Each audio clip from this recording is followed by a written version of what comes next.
వివాదాస్పద ప్రముఖ జ్యోతిష్యుడు వేణుస్వామి పరిస్థితి దారుణంగా కనిపిస్తోంది. మీడియా ఫిర్యాదు తర్వాత అరెస్ట్ అవుతారేమో అనే ఊహాగానాల మధ్య ఆయన తన భార్య వీణాతో కలిసి రిలీజ్ చేసిన వీడియో మరింత వివాదాస్పదంగా మారింది. ప్రముఖ టెలివిజన్ ఛానల్కి చెందిన జర్నలిస్టులపై చేసిన ఆరోపణలు సంచలనం రేపాయి. దాంతో సదరు టీవీ ఛానల్ ఆయన భాగోతాన్ని బయటపెట్టే ప్రయత్నం చేసింది. ఆ సందర్భంగా వారు రకుల్ ప్రీత్ సింగ్ గురించి చేసిన కామెంట్లను లైవ్లో వెల్లడించింది. ఆ వివరాల్లోకి వెళితే, ప్రముఖ టెలివిజన్ ఛానల్ లైవ్ కార్యక్రమంలో వేణుస్వామి చెప్పిన రకుల్ ప్రీత్ సింగ్ జాతకం ప్రకారం ఆమె తన కాబోయే భర్త జాకీ బగ్నానీతో కొన్ని సమస్యలున్నాయి. రాశుల కలయిక లేదు, గ్రహాలు అనుకూలించకపోవటం జరుగుతుంది. దానివల్ల సంతానం కలగకపోవటం, వివాహ బంధంలో అనేక సమస్యలు, న్యాయపరమైన చిక్కులు ఏర్పడతాయని ఆయన చెప్పారు.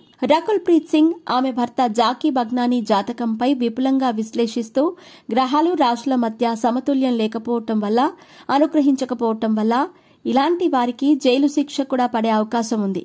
రకుల్ రాశి మిథునం, జాకీ రాశి కర్కాటకం కాబట్టి వాటి మధ్య పొసగటం లేదు అని చెప్పారు. రకుల్ ప్రీత్ దంపతులకు షష్టాష్టకాల దోషం ఉంది. షష్ట అంటే 6, అష్ట అంటే 8.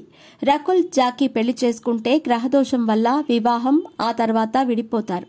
వివాహం జరిగితే ఆమెకు న్యాయపరమైన చిక్కులు ఏర్పడి జైలుకు కూడా వెళ్లే అవకాశాలుంటాయని జోస్యం చెప్పారు. ఇలా వేణుస్వామి చెప్పటంపై ప్రముఖ టెలివిజన్ ఛానల్ జర్నలిస్ట్ మూర్తి తప్పుపట్టారు. ఆయన చెప్పినదంతా తప్పే, న్యూమరాలజీ జ్యోతిష్యం కిందకు రాదు.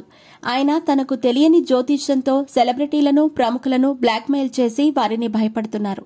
చాలా మంది వద్ద పూజల పేరుతో డబ్బులు లాగుతున్నారు అని ఆరోపించారు. ఇదిలా ఉంటే ప్రస్తుతం రకుల్ ప్రీత్ సింగ్ కి పెళ్లి జరిగింది. అయితే తన భర్తకు ఆర్థికపరమైన సమస్యలతో పాటు న్యాయపరమైన చిక్కులు ఏర్పడ్డాయి. ఇలాంటి పరిస్థితుల్లో వేణుస్వామి చెప్పినట్టే రకుల్ ప్రీత్ సింగ్ కు జరగబోతోందా? వేణుస్వామికి అసలు జ్యోతిష్యం వస్తుందా అనే ప్రశ్నలు ఆసక్తికరమైన చర్చకు దారితీశాయి.